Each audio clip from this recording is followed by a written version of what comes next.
Alright, so let's go play. Alright, so just at the start here, you can see the exit right over there. You can see the water, and then you go forward that way. You can also see the yarn or the pie over in that corner.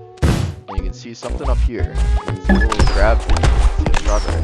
This gives the player a lot of different directions to go, and a lot of different things to think about. And they have a mental image of where the exit is in the level, where the pie is in the level, where the yarn is in the level, and how to get a bonus strawberry, because it seems like I can't get it from this way, so I need to take an alternative path.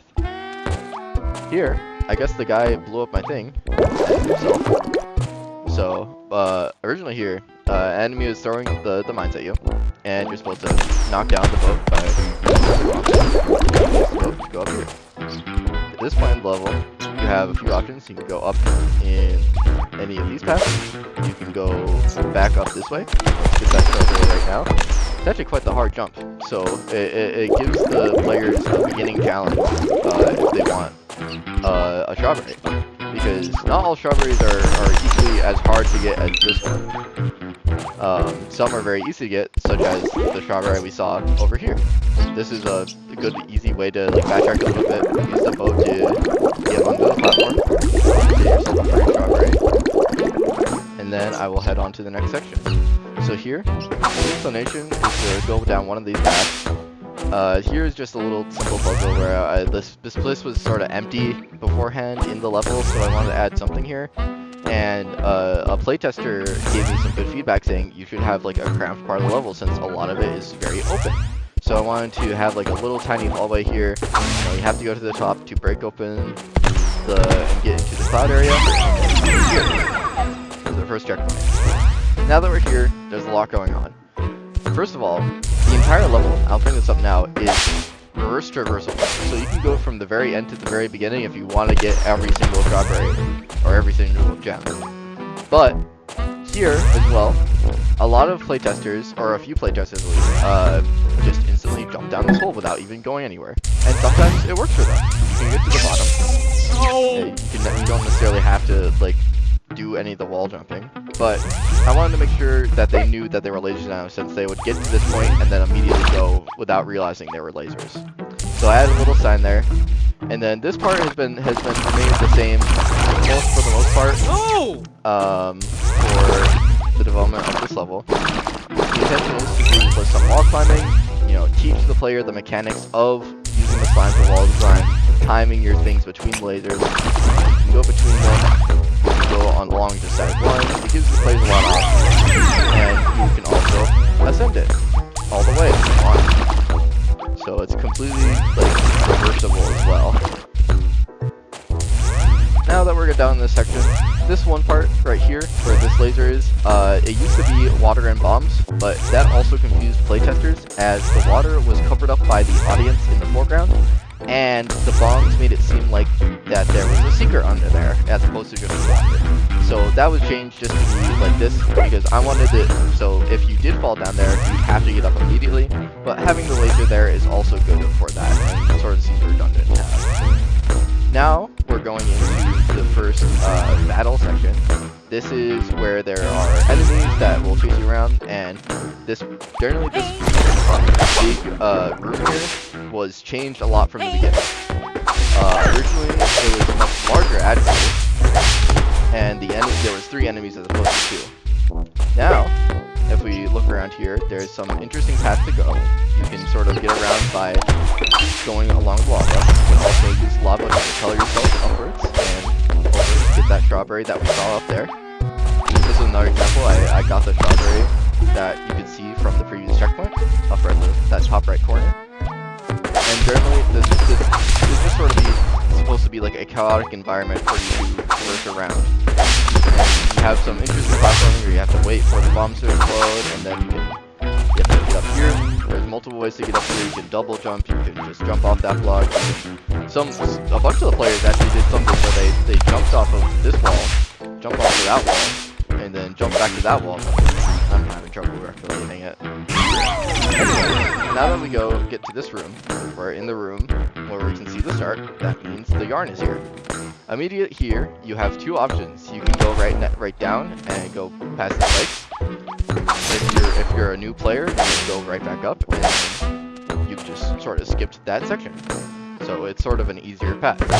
If I instead go this way towards the enemy, it's like maybe you want to avoid that enemy, so you go down there. If you want to go towards the enemy and you want to get the yarn, you have this big open area right here to get it.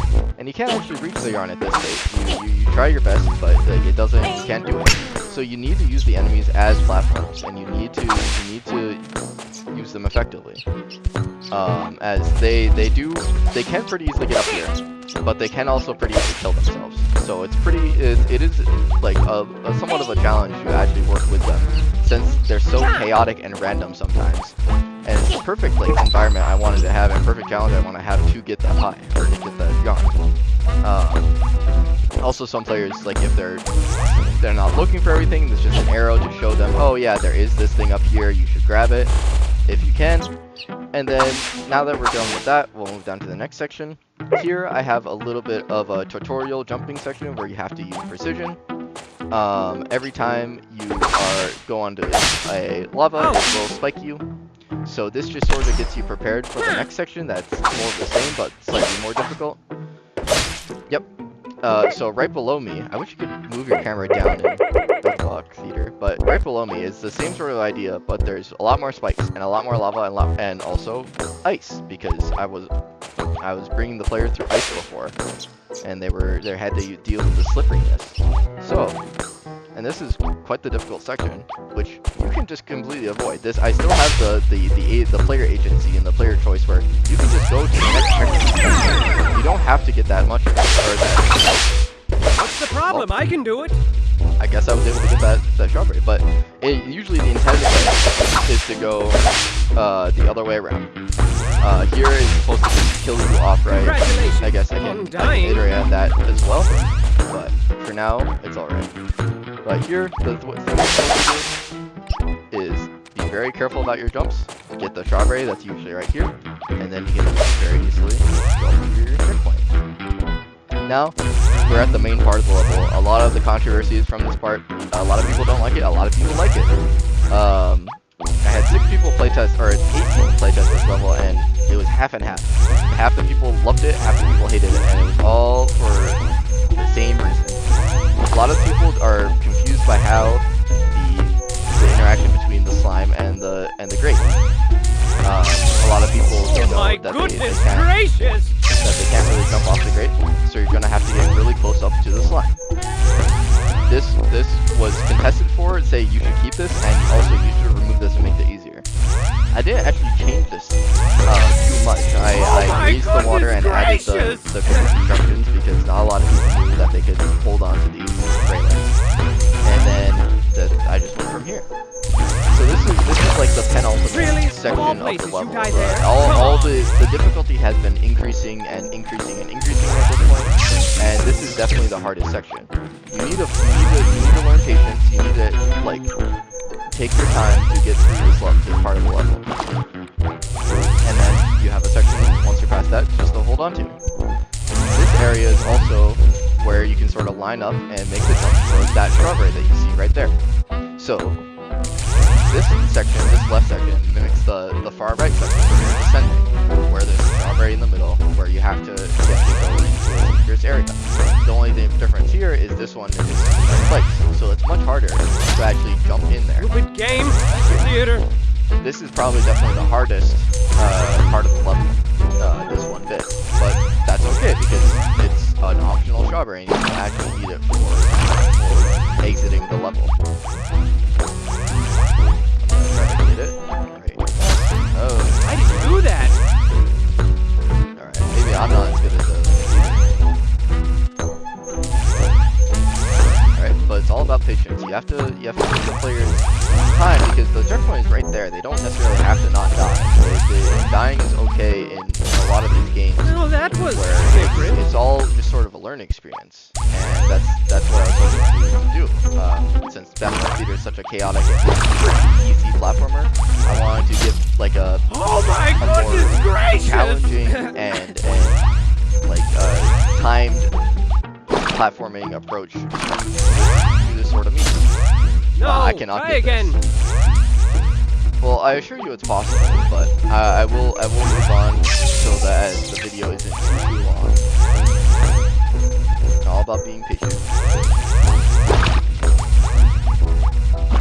This is also an interesting section because there's 2 lasers here, and the player has to be able to overcome that. And before we exit the level here, there's also one last section. As you notice, there's a strawberry up in the corner. I originally had it that there was no lava up in that corner either, and it would be more of a free strawberry that the players can miss. Now, it's giving an extra challenge of if you miss the strawberry, it will send you back down the gauntlet. And I'll just do that for demonstration purposes. You can save yourself, Whoopsie. or you can die, and be sent down to this fun area. that I am still not the best at either. Yeah, this is one of the main things that was a problem where it's hard to interact between the wall climbing and the wall gripping. They don't like to interact that too well together, but I figured it was okay. But yeah, well, just go through here really quick. So you have the starting area, the little section with the narrow hallway. This teaches the slime mechanics for this later on. This teaches the climbing mechanics for this later on. This ice teaches mechanics for later on using the ice. It's simple section right here with no dangers. Harder section with more dangers. Harder section with more and more dangers. We have the progression of the enemies where you start off with a simple enemy that doesn't move and just throws things at you. These 2 enemies that will chase you, and then 4 enemies that will chase you. And yeah, I thought it was a pretty good success.